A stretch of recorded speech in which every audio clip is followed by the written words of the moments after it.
Olá, companheiras e companheiros, sejam muito bem-vindos à edição especial, a primeira edição especial do programa Arte e Resistência. Esse programa que vocês já conhecem, vai ao ar todos os domingos na TV 247. É um programa no qual eu converso com os maiores nomes da arte brasileira, de diversas áreas da arte, sobre o poder infindável que a arte possui para transformar as sociedades, para ser resistência social e política, sobretudo em momentos obscuros e obscurantistas como estes que estamos vivendo no Brasil no momento. Eu falo com vocês da Alemanha, acho que vocês já sabem disso, mas estou sempre em contato com os companheiros artistas no Brasil. E hoje, para comemorarmos o complemento do 13º programa, nós decidimos fazer algo diferente, essa edição especial.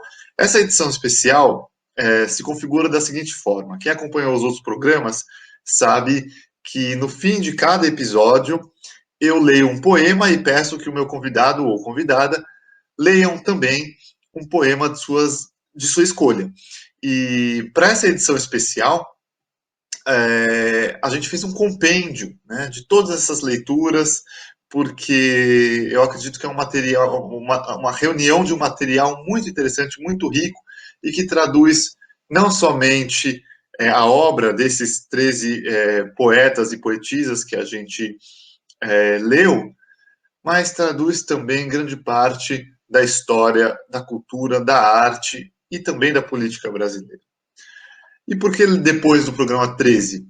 Bom, 13 é um número místico, é um número tradicional, um número que possui significado em diversas religiões, diversas culturas. A gente poderia falar por horas sobre isso, né? E achamos que é um número interessante para colocarmos, para fecharmos esse primeiro momento e fazermos a edição especial. E na semana que vem volta tudo ao normal, com o 14º programa, com as entrevistas regulares, né? Lembrando também que 13 é o número de um dos maiores partidos de esquerda do mundo, você sabe, o PT, Partido dos Trabalhadores. Então vamos lá, vamos para este programa de edições especiais, só um adendo aqui. Com todos, dos 13 convidados que eu tive, com 12 deles eu li poemas, né? A gente fez essa questão dos poemas. Só com um deles, com o Tom Zé, foi uma entrevista ótima também, todas foram, né? Do Tom Zé também, mas por motivos de força maior a gente não leu poemas. Porém, a questão da poesia surgiu na conversa porque o Tom Zé tem uma parceria com o Haroldo de Campos, né? Um dos maiores poetas da história do Brasil. E como ele falou sobre isso, é muito interessante como isso cruzou com a música dele. Eu coloquei esse trechinho, né? A gente colocou esse trechinho na edição e eu vou declamar o poema para vocês também na hora que chegar na entrevista do Tom Zé, tá bom? Então, aproveitem e estamos juntos. Abraços. Como sempre, antes de mais nada, vinheta.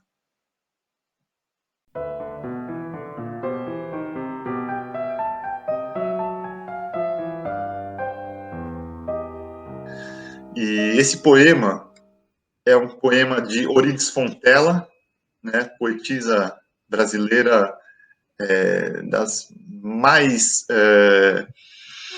únicas em termos de como ela se expressa e como ela coloca as suas palavras e suas ideias. Morreu jovem, mas a gente tem o prazer, inclusive, de honrá-la nesse ano de 2020, porque seria o ano que ela completaria 80 anos de vida se não tivesse morrido precocemente aos 58 anos de vida. Então vou ler esse poema agora, tá bom? Ok. Depois eu tenho um para você. Perfeito. Vamos lá. O poema se chama Fala. Tudo será difícil de dizer. A palavra real nunca é suave. Tudo será duro. luz impiedosa, excessiva vivência, consciência demais do ser. Tudo será capaz de ferir, será agressivamente real, tão real que nos despedaça. Não há piedade nos signos e nem no amor. O ser é excessivamente lúcido e a palavra é densa e nos fere. Toda palavra é crueldade. Euridice Fontella. Ó, engraçado, tem a ver com o meu. Perfeito? Estamos em Maravilhoso harmonia mesmo. Maravilhoso Manuel de Barros, de quem sou fã. Há quem receite a palavra ao ponto de osso, de oco, ao ponto de ninguém e de nuvem. Sou mais a palavra com febre, decaída, fudida na sarjeta. Sou mais a palavra ao ponto de entulho. Amo arrastar algumas no caco de vidro, envergá-las para o chão, corrompê-las, até que padeçam de mim e me sujem de branco. Sonho exercer com elas o ofício de criador, o ofício de criado, dois pontos. Usá-las como quem usa brincos. Demais. As duas conclusões foram demais, das duas, né? Ela termina, toda palavra é crueldade, e ele fala em usá-las como se usa brinco. Perfeito. Sim. Perfeito. Eu vou dizer um poema de um grande líder revolucionário brasileiro, foi assassinado pela ditadura, Carlos Marighella, por quem eu tenho uma admiração profunda, que era um homem extremamente sensível, um poeta e um grande líder político. Não ficarei tão só no campo da arte, e ânimo firme, sobranceiro e forte, tudo farei por ti para exaltar-te serenamente, alheio à própria sorte, para que eu possa um dia contemplar-te, dominador em férvido transporte, direi que és bela e pura em toda parte, por maior risco em que essa audácia importe.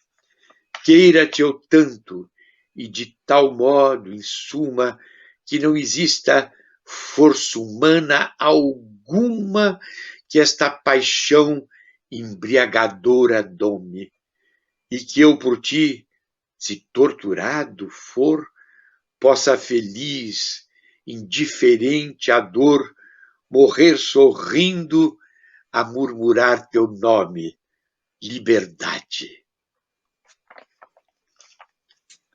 Coisa linda. Emocionante mesmo. É linda, é linda. E ele morreu da maneira mais trágica possível, né? Sim. Você sabe que eu estava na Record, o Fleury, que assassinou o Marighella, a gente tinha uma cantina onde a gente tomava café da manhã, e ele e a turma dele, o Marighella e a turma dele, eles faziam a segurança da Record. E eles festejaram a morte do Marighella ali do meu lado. E eu sem poder me manifestar. Foi assim que eu fiquei sabendo do assassinato dele. Foi um dos momentos mais dramáticos. Porque o Fleury era uma figura assustadora também. Era assim, um Bolsonaro radicalizado. Entendeu? Cruel, muito cruel. Bom, e o Bolsonaro é uma pessoa que exalta esse tipo de gente, né? Fez isso várias vezes. Torturadores e outros que tais. Mas o Marighella vive também, né? A mesma coisa que nem você falou sobre a Anne Frank. Passou um tempo encarnado no plano mundano aqui, mas a eternidade o concede imortalidade. O filme dele está pronto e não deixam passar, né? O Wagner Moura dirigiu. Sim. Eu escolhi um poema, Serginho, que é dessa mulher que está no quadro aqui. Não sei se dá para ver. Só de longe, não vejo muito. É Clarice Lispector. Ah, bom, Clarice, nós somos contemporâneos, né? Sim. Você chegou a Ela é conhecê-la? mais velha que eu. Eu, muito socialmente, assim, mas sem nenhuma proximidade. Mas o Fauzi Arap era muito próximo dela, então ele fez espetáculos memoráveis e ele me contava muita coisa dela. Então eu praticamente fiquei conhecendo a Clarice, não só pela obra dela, que eu adoro, Sim. mas pela personalidade muito especial que ela tinha, sensibilidade muito especial. E o Fauzi foi muito amigo dela, muito amigo. Então me contava particularidades dela muito especiais. É uma pessoa também que a gente pode ler e ler e sempre há coisas novas para se descobrir dentro da profundidade dela. É, ela sempre desvenda sempre aspectos do ser humano, da vivência do ser humano. Da, aí sempre o ângulo que ela escolhe sempre é um ângulo tão inusitado, tão marcante, né? E tão pessoal, e tão vivo, né? Tão vivo, né? Sem dúvida. E eu escolhi um poeminha, um poemeto dela, curtinho, uma estrofe só, mas se chama Alma Luz e fala justamente dessa questão pessoal, da alma e de tudo que a gente carrega. Vamos lá. Alma Luz. Minha alma tem o peso da luz, tem o peso da música, tem o peso da palavra nunca dita, tem o peso de uma lembrança, tem o peso de uma saudade, tem o peso de um olhar. Pesa como pesa uma ausência, e a lágrima que não se chorou tem o imaterial peso de uma solidão no meio de outros. Olha, você veja que imagens que ela vai construindo para chegar nesse final, né? Uma solidão no meio de outros, né? É bem esse universo do Pinter, essa solidão com a presença dos outros, né? Que a gente muitas vezes fica confinado e contingenciado dentro dessa vida moderna que atropela tudo, né? Isso. E o peso da alma, né? E o peso da alma, porque a alma é uma transcendência, né? E então ela está ali pairando, né, dentro desse processo. Ela é quase que uma imanência, né, dessa dimensão humana, né? E você, bom, nem teve tempo para a gente falar tudo, mas você tem um livro também de poemas, um livro maravilhoso, indicado para o Prêmio Jabuti, inclusive, né? E você não sei o que você escolheu, se você escolheu um poema seu ou um poema de outra pessoa, e eu escolhi um poema de. Eu tenho lido nos programas sempre poemas de mulheres. A gente já falou bastante das mulheres, eu estou tentando ler sempre de mulheres. E hoje, a mulher que eu escolhi é Carolina Maria de Jesus. Ah, mas que bacana. A Titita, a minha assessora de imprensa, me pediu para, para ler algo do Cantates. Eu tenho aqui o Cantates na sua edição galega. Essa não é a edição brasileira. É uma edição que saiu lá na Galícia.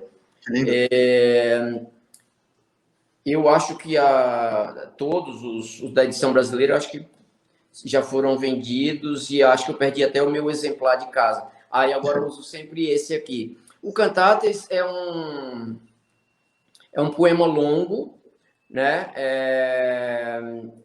Cantates, cantos elegíacos de Amosade. Amosade, essa palavra híbrida que me ocorreu assim para definir esse sentimento, um sentimento novo, que na verdade é uma palavra nova para um sentimento antigo, eu acho, a Amosade, que é isso que nos preenche, que às vezes você tá ali no escritório, os colegas de trabalho, e que ficam confusos. Poxa, mas eu já sou casado, e o que é que eu tenho com esse cara? Por que que eu tô tão apegada? Isso é amizade, é Lindo. algo diferente, assim. Então, o livro que foi indicado são os versos pornográficos, que Sim, nem está aqui comigo agora, então vou ler mesmo Cantates. tá ótimo. Então, leia você primeiro, então, e eu leio depois a Carolina. Tá bom. O Cantates são 141 estrofes. Eu vou ler a estrofe 140 e o 141. Então, o canto 140 e o canto de número 141. Tá ótimo. A Tata, que vai ser citada aqui, a Tata Fernandes, que é a musa desse livro, eu escrevi esse livro inteiro para ela, como uma espécie de Cerca Lourenço, assim, quando ela ainda não era minha namorada, e depois que eu escrevi, ela veio a ser minha namorada, minha parceira de várias músicas, Templo e tal. Então, vou lá. Eu rodopiei no espaço, como ainda hoje faço, me sumi num devortei. Você esperou, eu sei. Depois veio o Tibete. Agora no Sumaré, põe a tua mão na minha. Eu sabia que ele vinha. Diga para suas amigas, chega de regar urtigas, o espinho que espinha. Vim de Catolé num voo, para lhe encontrar no zoo dos bichos grilos falantes. Agora não é mais antes, antes não será depois. Aqui e lá somos dois, a cidade e a mata, viaduto e catarata, Cateretê Dance Hall, a lua dentro do sol, tata, tata, tata, tata. Coisa linda, muito lindo. E você usa, de novo, aquilo que a gente falou bastante no programa, né? De todas as diversas realidades que se unem e se completam, né? E no final termina com também utilizando o nome dela quase como de forma percussiva, né? Sim, Sonora. sim, sim. Lembrei até o Caetano escreveu uma canção, nem é muito conhecida a canção, eu não sei se foi o Caetano ou o Gil ou os dois, e que eles fazem uma homenagem ao Smetak, que a gente já falou aqui também, e eles falam tac, tac, tac, tac, tac, tac no meio da canção. Eu tenho uma canção que se remete um pouco a essa, que fala: quem trará sushi quando o dendê acabar? Quem trará sushi? Se o sotaque de Tomi, ó, tá aqui, tá aqui. Sotaque de Tomi, tá aqui, ó, tá aqui, tá aqui, tá aqui, tá aqui. Aí veio o tá aqui, tá aqui, tá aqui, tá aqui. Perfeito, olha só. Que lindo como tudo é cíclico e elas vão Tudo. se completando. Ok, vamos lá. Carolina Maria de Jesus, nascida em 1914, falecida em 1977, uma das poetisas, escritoras mais importantes do Brasil e deve ser cada vez mais conhecida e ensinada nas escolas. Esse poema se chama Humanidade. Depois de conhecer a humanidade, suas perversidades, suas ambições, eu fui envelhecendo e perdendo as ilusões. O que predomina é a maldade, porque a bondade ninguém pratica. Humanidade ambiciosa e gananciosa que quer ficar rica. Quando eu morrer, não quero renascer. É horrível suportar a humanidade que tem aparência nobre, que encobre as péssimas qualidades. Notei que o ente humano é perverso, é tirano, egoísta, interesseiro, mas trata com cortesia, mas tudo é hipocrisia, são rudes e trapaceiros. Grande Pesada, Carolina. né? E até pessimista, mas condiz com a realidade da vida dela também, né? Sim, sim. Mas é importante ouvirmos essas vozes que vêm das mulheres, que vêm das pessoas que mostram que a vida não é esse mar de rosas, que as telenovelas às vezes querem nos fazer crer, né? A vida é muito dura e difícil para muitas pessoas. Então, agora que estamos aqui em plena pandemia, né? As pessoas às vezes perguntavam no começo das entrevistas, como é que você está vendo a pandemia? Eu falo, olha, para índios, negros, mulheres, homossexuais, LGBTQs e mais, etc., a pandemia é o Brasil desde 1500, né? Nós vivemos, a pandemia é o Brasil, né? Então, quando as pessoas falam, vamos voltar ao normal, não quero voltar ao normal, não quero, né? Eu acho que para as mulheres, né, para quem vive essa realidade que Carolina de Jesus trata, né, a pandemia é a própria existência, né, nesse Brasil que é desigual, que é injusto, que vilipendia os negros e as mulheres, né, que é misógino. Todo dia a gente vê notícias de pessoas negras assassinadas pela polícia.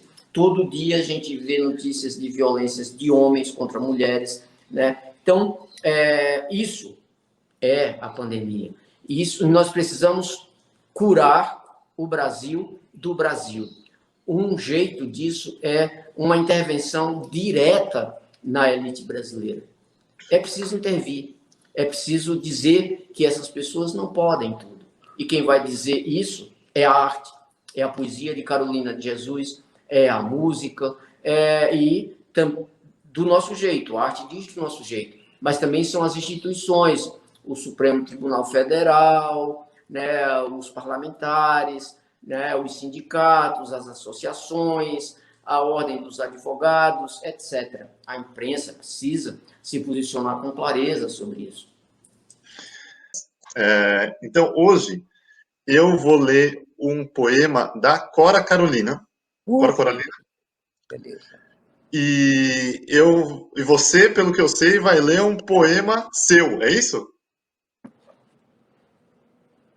Tanta coisa, poema meu vai ser aqui nesse livro, que tem poesia. Não dá para mostrar. Mas vou ler o poema meu. Coisa boa, ótimo. Então vamos lá. Então primeiro a Cora Coralina, e o poema que eu vou ler dela se chama Mascarados. É um dos meus poemas preferidos dela. Cora Coralina também, que era uma poetisa consciente sobre a sociedade em que vivia, lutava pelos direitos dos sem terra, de certa forma, já e dos índios e tudo mais, né? Bom, aqui esse poema, ela fala, vocês vão ver, o poema diz por si só, não vou falar mais nada, vou só recitar. Vamos lá. Mascarados. Saiu o semeador a semear. Semeou o dia todo, e à noite o apanhou ainda com as mãos cheias de sementes. Ele semeava tranquilo, sem pensar na colheita, porque muito tinha colhido do que outros semearam. Jovem, seja você esse semeador. Semeia com otimismo, semeia com idealismo as sementes vivas da paz e da justiça. Que lindo, puxa vida, que lindo, Jean. Que lindo e que atual, né? Mas é total, tocante. Agora você me deixou em maus lençóis que eu vou ler uma poesia cafajeste. Ótimo. As coisas se completam, é o sincretismo. Então, bem, o que se pode fazer? A gente tem que aceitar, né? O sincretismo. Com pompa e circunstância, ela acena, sopa primordial, síntese da vida, farol das espécies, matrix fosforescente, eterno retorno, deusa única, 3 milhões de alvíceras a ti, ó vulva luminescente, ó vulva luminescente, ó vulva luminescente. É uma exposição em que eu pintei quadros e depois eu fiz os poemas dos quadros. Mas, como a gente é cafajeste, eu vou acabar lendo mais um poema que é muito pequeno. Por favor. Abraça, Redentora, o Cristo feminino, a crista do prazer, em homenagem à Coralina. Abraça, Redentora, o Cristo feminino, a crista do prazer. Perfeito. É um nanopoema, né? Um micropoema e realmente adorei. O Cristo e a crista do prazer. Eu separei um poema, não de uma mulher. Você quer ler? Quem vai ler? Você lê primeiro? Ou eu? Posso ler primeiro. Posso ler primeiro. Você que sabe. O Tá meu bom. é comprido, Então, um poema de 2 minutos e tanto. tá ótimo. Não, tá ótimo. O meu é curtinho.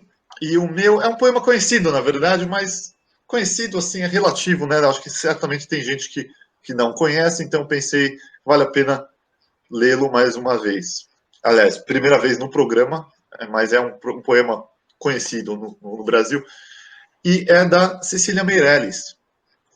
E se chama Motivo. Sim. Vamos lá. Motivo. Eu canto porque o instante existe e a minha vida está completa. Não sou alegre, nem sou triste, sou poeta. Irmão das coisas fugidias, não sinto gozo nem tormento. Atravesso noites e dias no vento. Se desmorono ou se edifico, se permaneço ou me desfaço, não sei, não sei, não sei se fico ou passo. Sei que canto, e a canção é tudo. Tem sangue eterno, a asa ritmada, e um dia sei que estarei mudo, mais nada. Isso é lindo. Virou música também. Coisa maravilhosa esse poema. Virou música também. O que eu acho lindo desse poema é que ele fala dessa incerteza, né, das coisas da vida, mas o que ela faz é continuar cantando, né? Eu sei que canto. E a canção é tudo. A canção A é tudo. persistência da arte também, né? O meu poema é sobre a vida também. Sobre uma coisa tão prosaica, o poema que eu escolhi aqui, do João Cabral de Melo Neto. Que lindo. Um poema que, desde muito novo, eu li um verso desse poema e aquilo que ricocheteou na minha cabeça por muito tempo, até conhecer o poema inteiro, e aí aquilo ainda cresceu em dimensão para mim, e tem muito a ver com o período que a gente está vivendo. Aquele período em que o velho está morrendo, mas o novo ainda não nasceu. Certo. Então vou ler. Ao olho mostra a integridade de uma coisa num bloco, um ovo, numa só matéria unitária, maciçamente ovo, num todo, sem possuir um dentro e um fora, tal como as pedras sem miolo. É só miolo, o dentro e o fora integralmente no contorno. No entanto, se a olho se mostra unânime em si mesmo, um ovo, a mão que o sopesa descobre que nele há algo suspeitoso, que seu peso não é o das pedras, inanimado, frio, goro, que o seu é um peso morno, túmido, um peso que é vivo e não morto. O ovo revela o acabamento a toda mão que o acaricia, daquelas coisas torneadas num trabalho de toda a vida, e que se encontra também noutras que, entretanto, mão não fabrica, nos corais, nos seixos rolados e em tantas coisas esculpidas cujas formas simples são obra de 1000 inacabáveis lixas, usadas por mãos escultoras escondidas na água, na brisa. No entretanto, o ovo, e apesar de pura forma concluída, não se situa no final, está no ponto de partida. A presença de qualquer ovo, até se a mão não lhe faz nada, possui o dom de provocar certa reserva em qualquer sala. O que é difícil de entender se pensa na forma clara que tem um ovo e na franqueza de sua parede caiada. A reserva que um ovo inspira é de espécie bastante rara. É a que se sente ante um revólver e não se sente ante uma bala. É a que se sente ante essas coisas que, conservando outras guardadas, ameaçam mais com disparar do que a coisa que dispara. Na manipulação de um ovo, um ritual sempre se observa. Há um jeito recolhido e meio religioso em quem o leva. Se pode pretender que o jeito de quem qualquer ovo carrega vem da atenção normal de quem conduz uma coisa repleta. O ovo, porém, está fechado em sua arquitetura hermética. E quem o carrega, sabendo-o, prossegue na atitude regra. Procede ainda da maneira, entre medrosa e circunspecta, quase beata, de quem tem nas mãos a chama de uma vela. Esse é um poema que, para mim, assim, é a gestação desse tempo. Pode vir o horror, pode vir a redenção, é a vida. Esse poema, para mim, desde pequeno, a frase que eu li primeiro foi esse verso: no entretanto, o ovo, e apesar de pura forma concluída, não se situa no final, está no ponto de partida, que resume o poema todo. Sim. É maravilhoso. Tem a questão do cíclico, né? E a questão da gênese mesmo. É lindíssimo. Desse milagre e dessa delicadeza, a proteção. E todo mundo carrega um ovo, carrega como se carregasse a chama de uma vela. Poxa, e aí você vê o que é um poeta, ele olha para o nada, para um ovo, e entende que, igual no caso da pedra de Davi, que o ovo, que a poesia já estava ali o tempo todo escondido. Ele só precisa extrair. Ela para fora. Só desenrolou ela para fora daquela coisa absurdamente genial ao tato, a tudo mais, que é o ovo. Esse poema me carrega há muitos anos. É maravilhoso, e o poema é tão bem construído, e que ele, conforme você vai lendo, forma-se na gente já uma identidade imaginária, né, do poema. O poema constrói uma catedral em volta da gente. Assim, ele constrói um edifício enquanto você vai lendo, e aquilo vai tornando sentido, tomando e compreendendo e se fechando até que o final fecha maravilhosamente. Assim. Você tem que carregar aquilo quase religiosamente, a chama de uma vela. Já o da Cecília fica, ele é no ar, né? É a mesma fragilidade. É a mesma fragilidade. Curioso é que esse poema do João Cabral muitas vezes vem junto com o texto da Cecília, que se chama O Ovo e a Galinha. Muitas vezes as pessoas vêm junto, por causa da similaridade. Maravilha. Bom, e no fim das contas, esse álbum é um dos álbuns importantes também. Inclusive, você tem uma parceria com Augusto de Campos, né? O Cademar, que foi uma coisa muito gozada.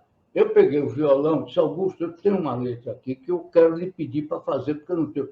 Eu tenho uma música. Agora eu quero lhe pedir me dê permissão de bancar o louco e cantar com a não letra que eu fiz, só para poder ter som. Aí, Cademar, Cademar, e aqui não vem. Augusto disse: a letra é essa aí. Ele disse: agora faz assim, bote uma vez, bote Maria que não vem, na segunda vez bote Maria que não vem. Pronto. Olha que genialidade. Do som onomatopaico saiu uma poesia concreta. Cara, bote essa letra, é essa aí, não bote outra de jeito nenhum. Perfeito.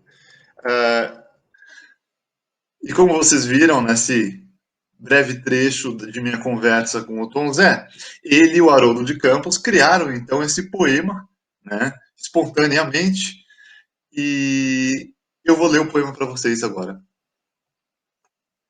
Cademar. Cademar. Cadê? Cademar. Ia que não vem? Cademar. Cadê?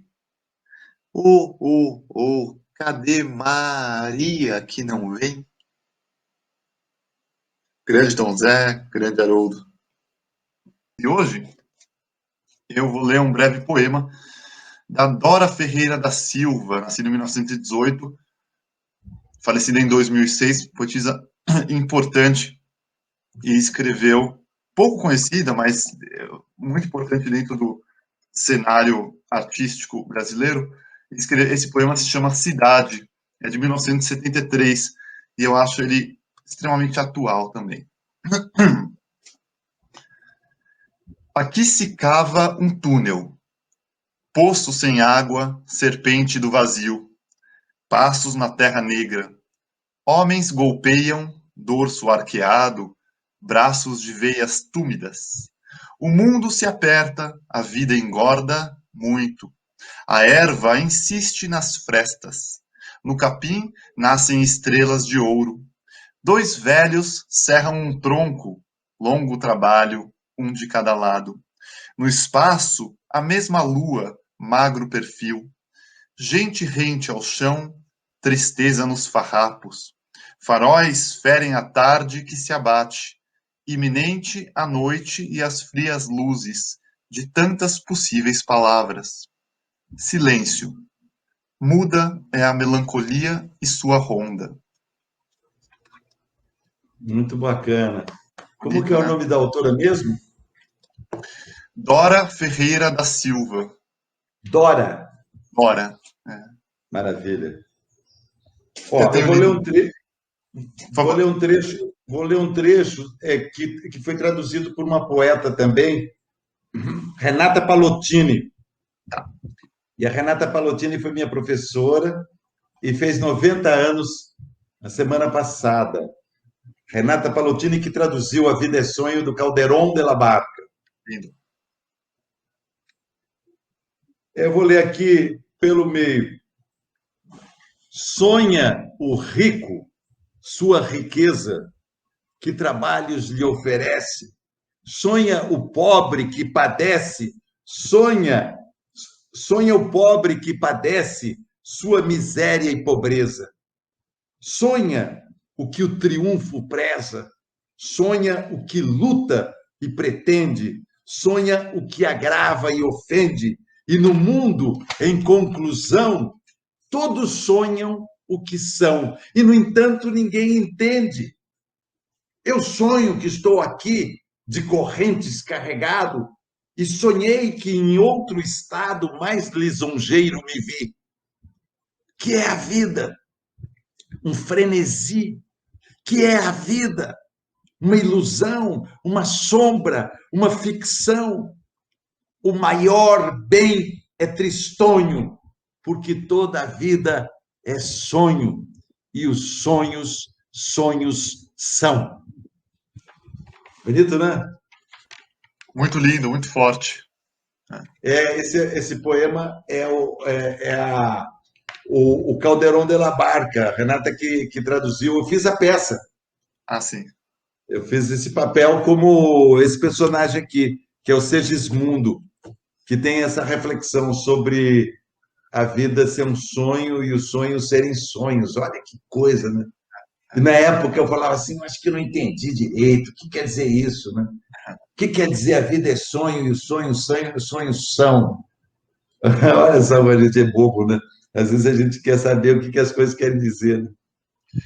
Muito lindo. E esses dois poemas também se completam, porque a gente fala, o seu fala da questão da vida, do sonho, né? E o dela fala onde a gente existe, né? Fala do espaço que é a cidade, né? Lindo. E o poema dela, inclusive, bem no meio da ditadura. E, bom, eu tenho esse é o 8º programa, né? A gente começou esse programa em janeiro, então esse é o 8º.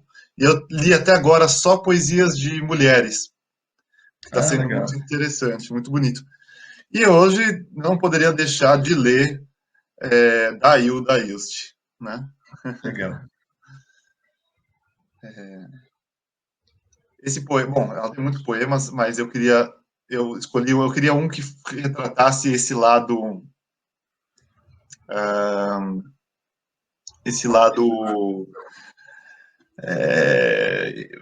explosivo dela, irreverente, né? E que também é extremamente atual hoje, nessa época de um falso moralismo, né, que permeia a sociedade brasileira. Então vamos lá. Se chama Por que há desejo em mim? Porque há desejo em mim é tudo cintilância. Antes, O cotidiano era um pensar alturas, buscando aquele outro decantado, surdo à minha humana ladradura. Visgo e suor, pois nunca se faziam. Hoje, de carne e osso, laborioso, lascivo, toma-me o corpo. E que descanso me dás, depois das lidas? Sonhei penhascos, quando havia o jardim aqui do lado. Pensei subidas onde não havia rastros. Extasiada, fodo contigo, ao invés de ganir diante do nada. Genial. Essa é É a cara dela, legítima, né? legítima Hilda. Genial. Como é que chama o poema? Se chama Porque Há Desejo em Mim. Que desejo em mim. Muito bom. Se você tivesse me falado dessa particularidade, eu tinha escolhido uma mulher também. Mas eu vou falar de um homem para equilibrar. Isso. Um poeta que eu gosto muito, que eu conheci ainda muito novo, acho que tem a ver com isso também. Conheci quando eu estava em formação, assim, e me encantei com ele. Murilo Mendes, poeta mineiro. Chama-se Posso falar? Tá, então vamos lá. Chama-se Poema Barroco. Um poema incrível. Os cavalos da aurora, derrubando os pianos, avançam furiosamente pelas portas da noite. Dormem na penumbra antigos santos com os pés feridos. Dormem relógios e cristais de outro tempo, esqueletos de atrizes. O poeta calça nuvens ornadas de cabeças gregas e a imagem de Nossa Senhora das Vitórias, enquanto os primeiros ruídos de carrocinhas de leiteiros atravessam o céu de açucenas e bronze. Preciso conhecer o meu sistema de artérias e saber até que ponto me sinto limitado. Pelos sonhos a galope, pelas últimas notícias de massacres, pelo caminhar das constelações, pela coreografia dos pássaros, pelo labirinto da esperança, pela respiração das plantas e pelos vagidos da criança recém-parida na maternidade. Preciso conhecer os porões da minha miséria, tocar fogo nas ervas que crescem pelo corpo acima, ameaçando tapar meus olhos, meus ouvidos e amordaçar a indefesa e nua castidade. É então que viro a bela imagem azul-vermelha, apresentando-me o outro lado coberto de punhais. Nossa Senhora das Derrotas, coroada de goivos, aponta seu coração e também pede auxílio. Maravilhoso. Sublime esse poema. Sublime. E, eu espero que você tenha escolhido, entre o poema que você escolheu, um poema seu. Tá bom. Ok. Quem fala primeiro, eu ou você? Eu vou falar primeiro, então. A gente tem feito assim, tá bom? Tá bom. E olha só. Este é o nosso 9º programa. E todos os primeiros programas, eu tenho falado poemas de mulheres, de poetisas, tá? E dessa vez eu escolhi não é um poema, é um trecho de um livro da Lígia Fagundes Telles. E eu acho que é muito bonito e muito atual também. Lembrando que a Lígia Fagundes Telles, nascida em 1923, tem 97 anos e no mês de abril agora vai completar 98. Que linda. Que maravilha, né? Então, um beijo para ela e vamos lá. É um trecho do livro A Disciplina do Amor, de Lígia Fagundes Telles.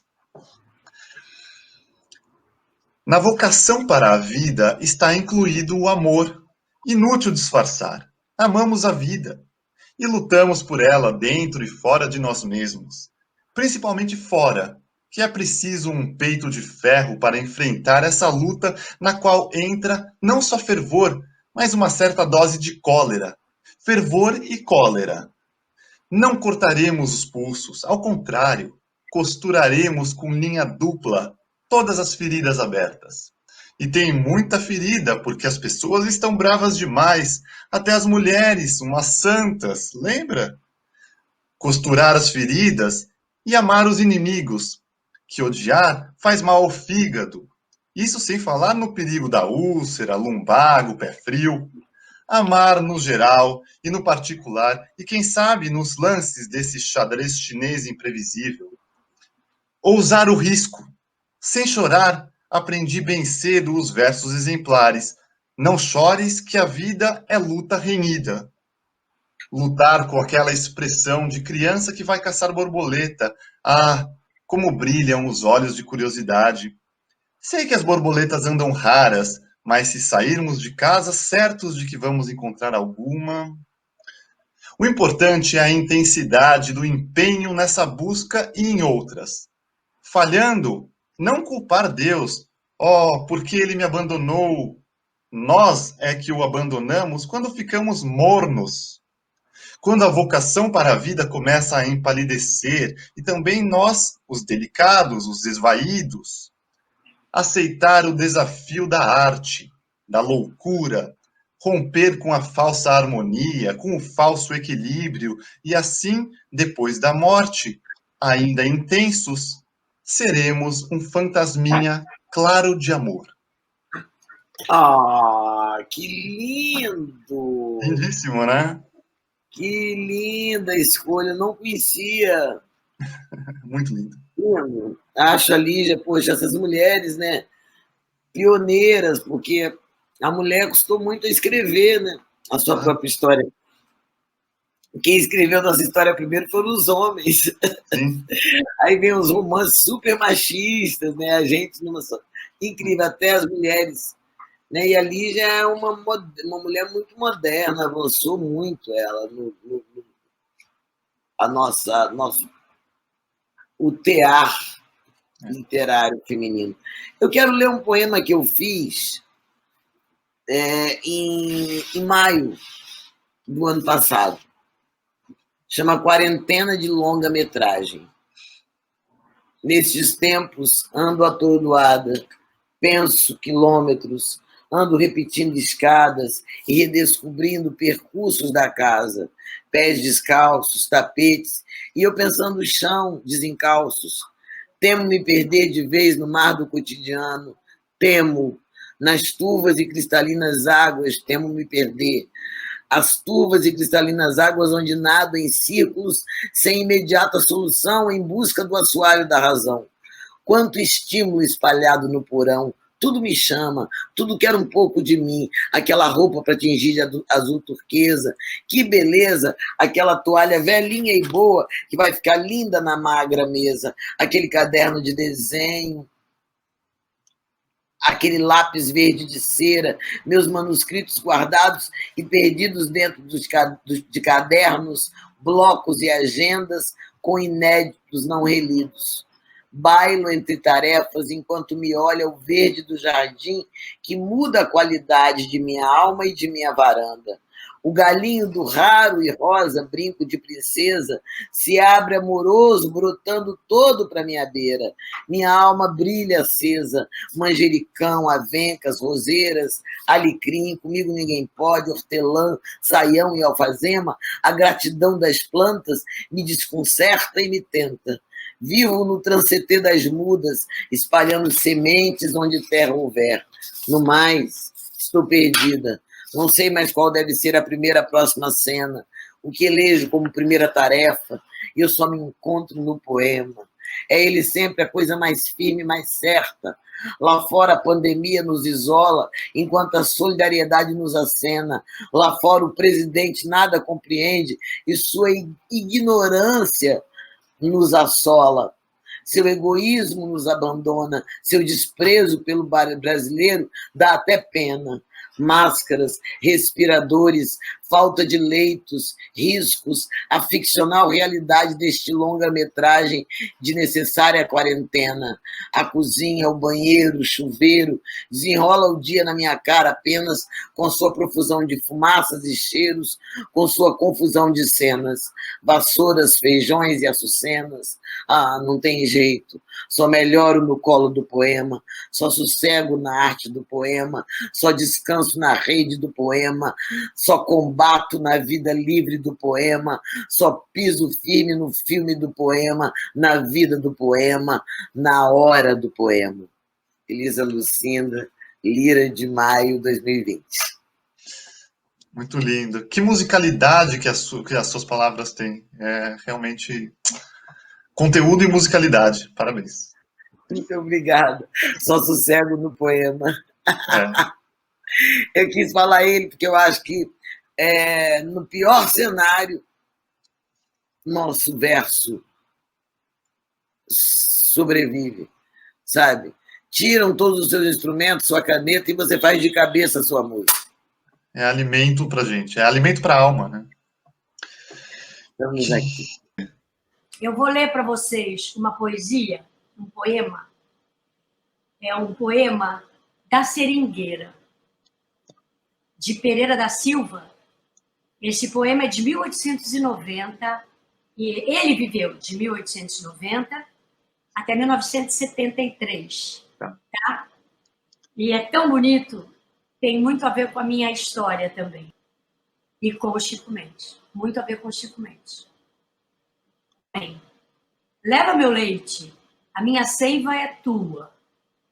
Ela não vale por uma gota da saudade que heroicamente andas carpindo, na bruteza cruel dessas matas, correndo contra as rudes caudais desses rios, lutando.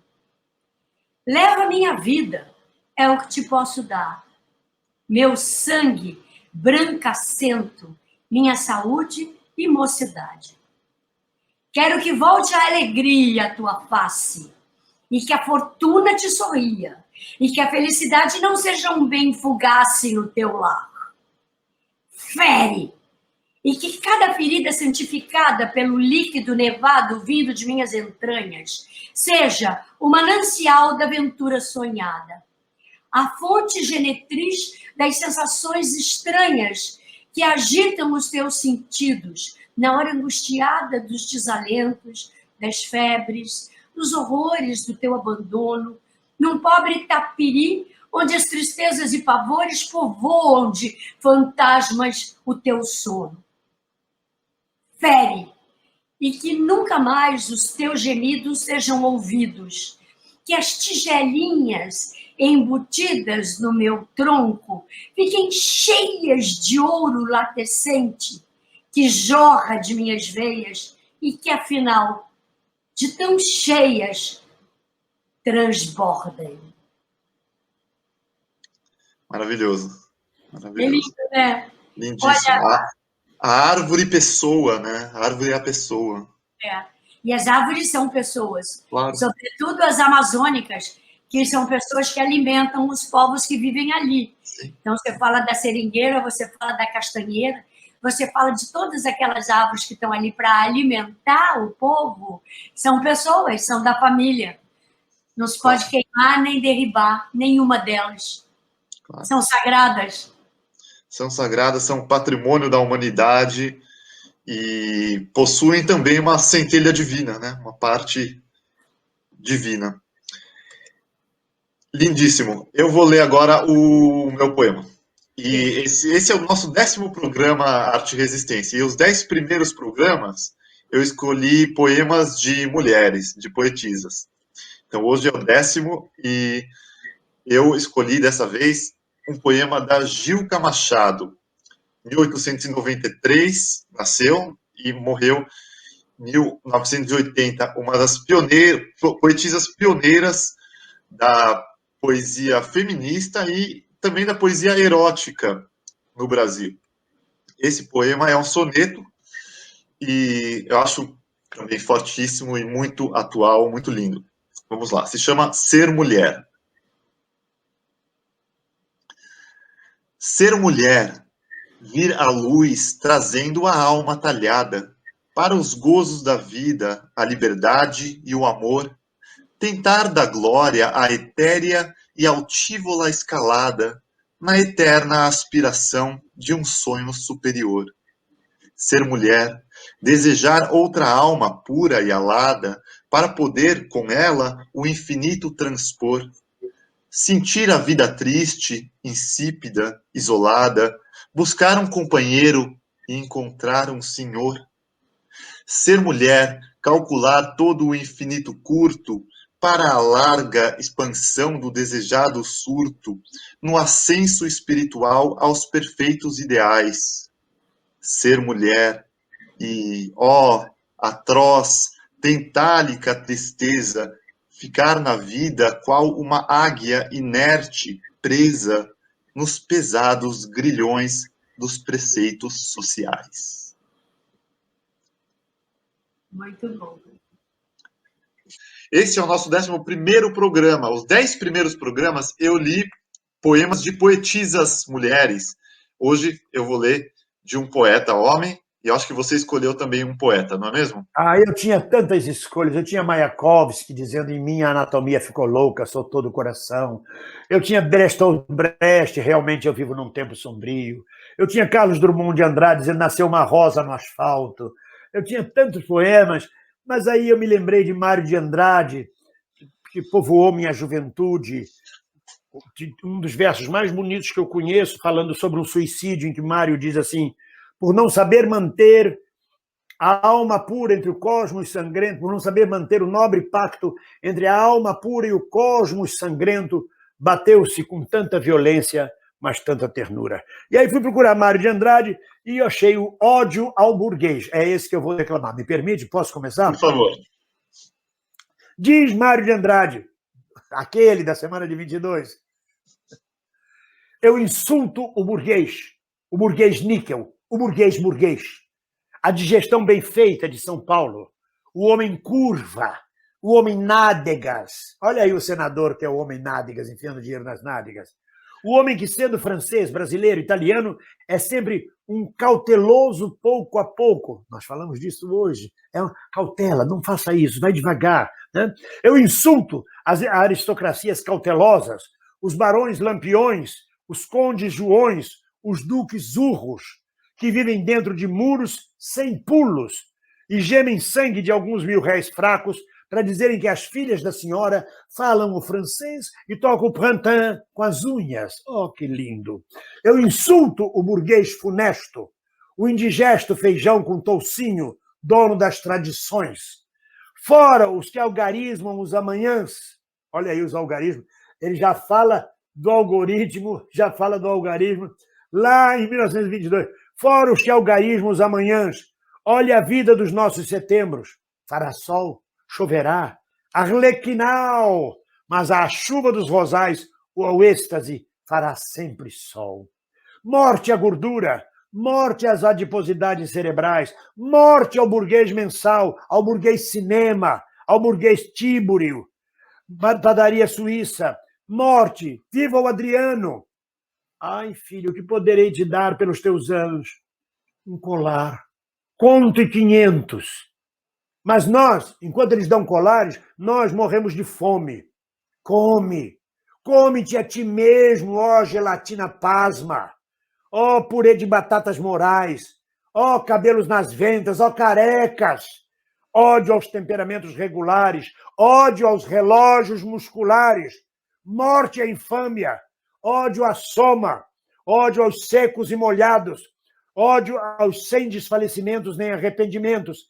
Sempre eternamente as mesmices convencionais de mãos nas costas. Marco eu o compasso. Eia! 2-2, primeira posição, marcha! Todos para a central do meu rancor inebriante. Ódio e insulto, ódio e raiva, ódio e mais ódio, morte ao burguês de joelhos, cheirando religião e que não crê em Deus. Ódio vermelho, ódio fecundo, ódio cíclico, ódio fundamento sem perdão. Fora, fora, fora o bom burguês. Isso é Mário de Andrade.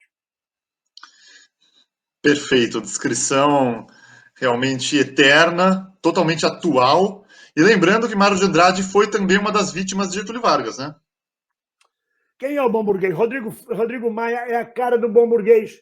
Ele não sabe se vai, não sabe se fica, ele é cauteloso, ele tem adiposidade, ele sobra gordura. Para dar um exemplo claro do bom burguês. Ele é uma opção para a esquerda. Não, vamos votar em Rodrigo Maia para presidente da Câmara. Vamos votar. Ele tem diálogo, ele é o bom burguês. Fora, fora, ele é burguês. Ele é pior do que o próprio burguês selvagem. Ele é burguês, ele é o bom burguês. Ele é o lobo em pele de cordeiro. Adiposidade mental. Muito bem descrito pelo Mário de Andrade, eterno Mário de Andrade. Eu vou ler Carlos Drummond de Andrade, um poeminha, um poemeto dele. Também explica para o público brasileiro que eles, por serem Andrade, não eram irmãos nem eram da mesma família. Porque do jeito que está, eu tenho aqui na estante, eu tenho um retrato de Luiz Carlos Prestes. Sim, sim. Já me perguntaram, é seu pai, bem-vindo? Não, é Luiz Carlos Prestes, imbecil. Ora, porra. Bom, já que você falou, vou aproveitar e explicar que Oswald de Andrade também não é irmão de nenhum deles, né? Exato. Nenhum dos Andrades. Nem os Bonifácio de Andrade e Silva também eram, não tinha porra nenhuma a ver. Correto. Vamos lá. Este poema se chama Congresso Internacional do Medo. Provisoriamente, não cantaremos o amor, que se refugiou mais abaixo dos subterrâneos. Cantaremos o medo, que esteriliza os abraços. Não cantaremos o ódio, porque este não existe. Existe apenas o medo, nosso pai e nosso companheiro. O medo grande dos sertões, dos mares, dos desertos. O medo dos soldados, o medo das mães, o medo das igrejas. Cantaremos o medo dos ditadores, o medo dos democratas. Cantaremos o medo da morte e o medo de depois da morte. Depois morreremos de medo. E sobre nossos túmulos nascerão flores amarelas e medrosas. É maravilhoso, é maravilhoso. Drummond é maravilhoso. Um poema muito bem escolhido. Depois morreremos de medo. Veja a passagem que ele diz: temos medo da morte e do depois da morte. Quando eu falo de eternidade, não tem que ter medo da morte nem depois da morte, é tudo uma eternidade só. E ele: nascerão flores amarelas e medrosas. E que interessante que a gente conversou hoje sobre essa questão da intimidação dos fascistas, do medo que gera e tudo mais. E o Drummond já estava cantando, né, esse medo da sociedade nessa época que vem aqui depois da Segunda Guerra Mundial. Né? Porque é uma luta secular, né? É uma luta que no Brasil começa em 1890 com os anarquistas, avança em 1900, cresce em 1910, 1917, aí vem os comunistas, acabam com os anarquistas, né? Porque nós somos marxistas e tal, e aí vem os comunistas na luta deles, e quantas famílias comunistas foram sacrificadas pela luta dos seus pais, dos seus provedores, mas esse medo, essa repressão, isso é secular no Brasil. A gente vem numa luta muito grande, muito grande. E eu espero que você tenha escolhido algum poema legal para hoje. Eu acho muito legal. Pode ser um pouco redundante pelo autor do poema, mas ele, para mim, é definitivo. É um poema escrito por um músico que também é um grande poeta. Eu nem vou anunciar porque eu acho que 99% dos que nos ouvem agora vão identificá-lo na sua primeira frase. Então tá bom. Você quer começar, então? Você pode ir primeiro. Eu começo. Vai lá. Eu vou ter que olhar assim para poder Fique à vontade. É pau, é pedra, é o fim do caminho. É um resto de toco, é um pouco sozinho. É um caco de vidro, é a vida, é o sol. É a noite, é a morte. É um laço, é um anzol. É peroba do campo, é o nó da madeira, caingá, candeia. É uma Tita Pereira. É madeira de vento, tombo da ribanceira. É um mistério profundo, é o queira ou não queira. É o vento ventando, é o fim da ladeira. É a viga, é o vão, festa da cumieira. É a chuva chovendo, é a conversa ribeira das águas de março. É o fim da canseira.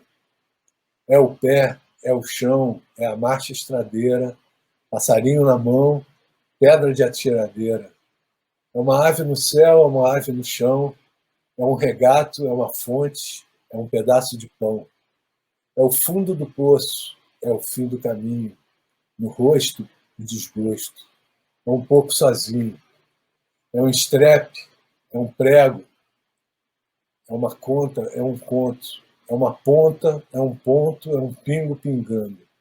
É um peixe, é um gesto, é uma prata brilhando, é a luz da manhã, é o tijolo chegando. É a lenha, é o dia, é o fim da picada. É a garrafa de cana, estilhaço na estrada. É o projeto da casa, é o corpo na cama, é o carro enguiçado, é a lama, é a lama. É um passo, é uma ponte, é um sapo, é uma rã, é um resto de mato na luz da manhã. São as águas de março fechando o verão, é a promessa de vida no teu coração. É uma cobra, é um pau, é João, é José. É um espinho na mão, é um corte no pé. É um passo, é uma ponte, é um sapo, é uma rã. É um belo horizonte, é uma febre terçã. São as águas de março fechando o verão, é a promessa de vida no teu coração. Não podia ter escolhido melhor mesmo. Que poema, que logicamente o poema, quando a gente ouve, vem junto com a música, vem junto com diversas imagens, vem junto com Elis Regina, né? Cujo aniversário foi recente agora. Estamos em março, no final de março. Aqui no Rio nem tem chovido tanto, mas é um poema que fala sobre a vida como um todo, sobre a construção da casa e sobre as venturas e desventuras da vida. Perfeito mesmo, realmente é um dos hinos brasileiros também, né? Sem dúvida. É verdade, foi uma das canções mais importantes do século XX, canções brasileiras mais importantes. Muito querida, muito ampla e sintética ao mesmo tempo. As duas partes, as duas faces da canção são perfeitas, né? Um poema riquíssimo e a música singela, simples, mas ao mesmo tempo completa, né? Ele na composição trabalha com poucos elementos, né? A melodia é muito restrita, entre aspas, né? São poucas notas, e a harmonia são poucos acordes, mas os acordes vão mudando e revendo aquela simples melodia por outros prismas. E no meio da composição, que é muito mântrica e tonal, ele dá uma modulada repentina na parte instrumental, mostra que a música e a vida podem ter outras cores também. Depois ele volta para aquele mantra, né, para terminar de descrever as suas aventuras. Perfeito. E realmente a canção consegue ser... Ela tem momentos repetitivos, mas eles não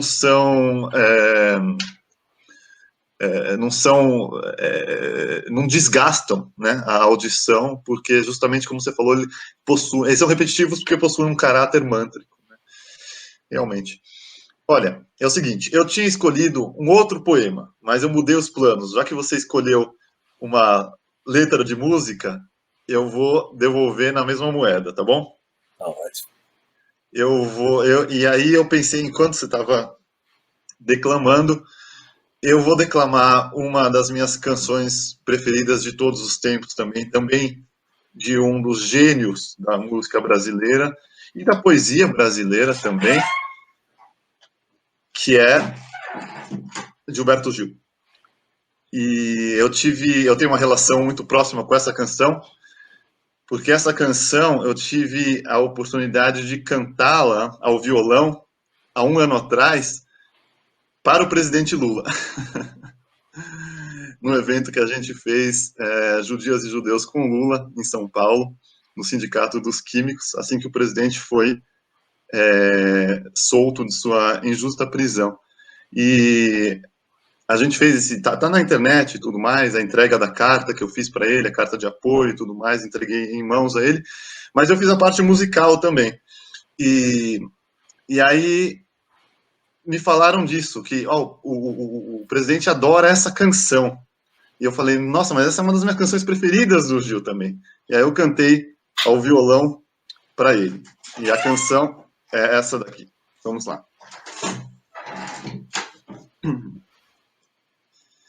Se chama Lamento Sertanejo.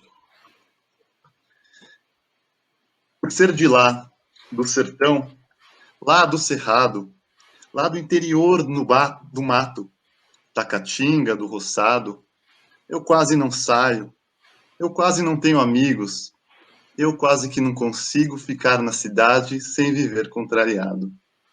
Por ser de lá, na certa, por isso mesmo, não gosto de cama mole, não sei comer sem torresmo, eu quase não falo, eu quase não sei de nada, sou como reis desgarrada, nessa multidão boiada, caminhando a esmo. Eu tive a felicidade e o privilégio de tocar muitas vezes essa canção com o próprio Gil. Eu toquei com ele de 2009 a 2014, fizemos muitos concertos. Sim. E essa canção a gente fazia em duo, só voz, violão e cello. Sim. E a música composta pelo Dominguinhos, que é um outro gênio fantástico, né, brasileiro. E muito emocionante essa música e essa letra também. Muito bela. A música com elementos da música nordestina, né? E a letra transmitindo um poema de 2 estrofes, mas transmitindo todo um caráter, né? E do nordestino, um caráter singelo, né? Belo, inocente, ao mesmo tempo doído. Acho que tudo está incorporado dentro dessa poesia, dentro desse poema, e ilustrado perfeitamente pela música de Dominguinhos. Né? Uma maravilha. Maravilha mesmo. E eu, pela primeira vez, escolhi um poema que não é de um autor ou autora brasileiro. Eu escolhi uma portuguesa. Ah, é? Quem é que você escolheu? É a Sofia de Mello Breiner Andressen. Será que eu faço uma portuguesa também, que eu adoro? Se você quiser, faça, sim. Se você tiver na mão ela aí. Eu ia fazer um Primo Levi, mas é muito pesado. Eu vou fazer a Natália Correia. Então vamos fazer português. Tá ótimo. Primo Levi, grande gênio, fica para a próxima, sempre atual. Bom. Perfeitamente. Eu fiz, está no meu Instagram, eu declamei. Legal. Então, bom, posso começar? Posso falar primeiro, então? Pode. Tá. Sofia de Mello Breiner Andressen nasceu em 1919 no Porto, faleceu em 2004 em Lisboa, e uma poetisa marcada também pela luta política, foi uma das grandes opositoras a Salazar. E esse poema é um breve poema e se chama Revolução. Vamos lá. Revolução. Como casa limpa, como chão varrido, como porta aberta, como puro início, como tempo novo, sem mancha nem vício, como a voz do mar, interior de um povo, como página em branco, onde o poema emerge, como arquitetura, do homem que ergue a sua habitação. Vou de Natália Correia, uma escritora, poeta portuguesa, nascida nos Açores. Ela foi deputada e teve uma intervenção política muito forte a nível de cultura e patrimônio e defesa dos direitos humanos e dos direitos das mulheres. Ela era de esquerda, acho que foi comunista, se não foi, mas foi presa pela ditadura salazarista. Elas são da mesma geração, então. Exatamente. E eu vou dizer um poema chamado A Defesa do Poeta.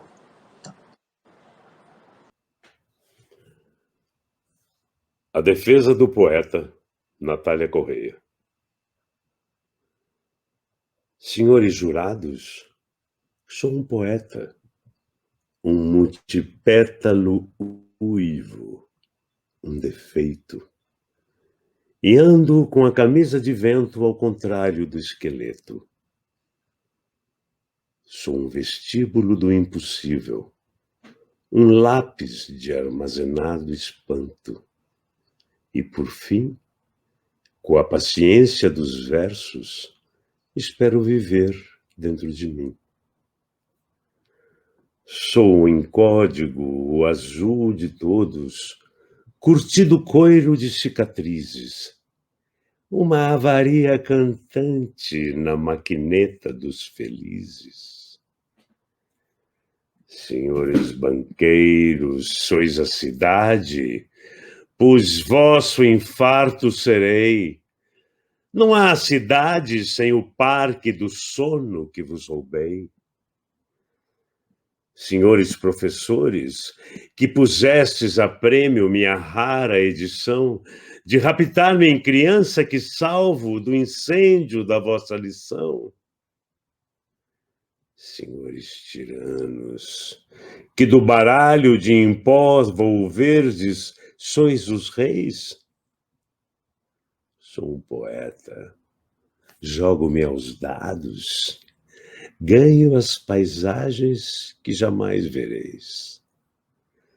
Senhores heróis até os dentes, puro exercício de ninguém, minha covardia é esperar-vos umas estrofes mais além. Senhores 3, 4, 5 e 7, que medo vos pôs por ordem? Que pavor fechou o leque de vossa diferença enquanto homem? Senhores juízes, que não molhais a pena na tinta da natureza, não apedrejeis meu pássaro sem que ele cante minha defesa. Sou uma impudência à mesa posta de um verso onde o possa escrever. Subalimentados do sonho, a poesia é para comer.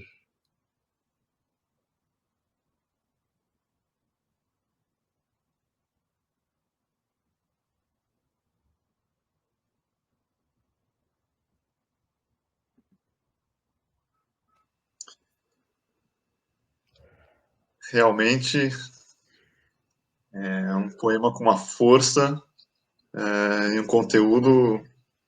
E a nossa vida de artista, caralho. A gente falou disso. E a conclusão, né? Devorar. Essa coisa da cultura, e é uma coisa muito louca, porque até no PT houve muito essa discussão da a prioridade da cultura em relação ao prato de comida, né? Como não são coisas complementares, né? É isso aí, companheiras e companheiros. Eu espero que vocês tenham gostado dessa edição especial e revisto os 13 convidados e convidadas primeiros que nós tivemos. E na semana que vem voltamos às conversas regulares. Muitos mais artistas estão por vir, grandes artistas, grandes nomes, grandes papos na resistência, na arte e Espero vocês lá. Um grande abraço e, como sempre, ninguém solta a mão de ninguém.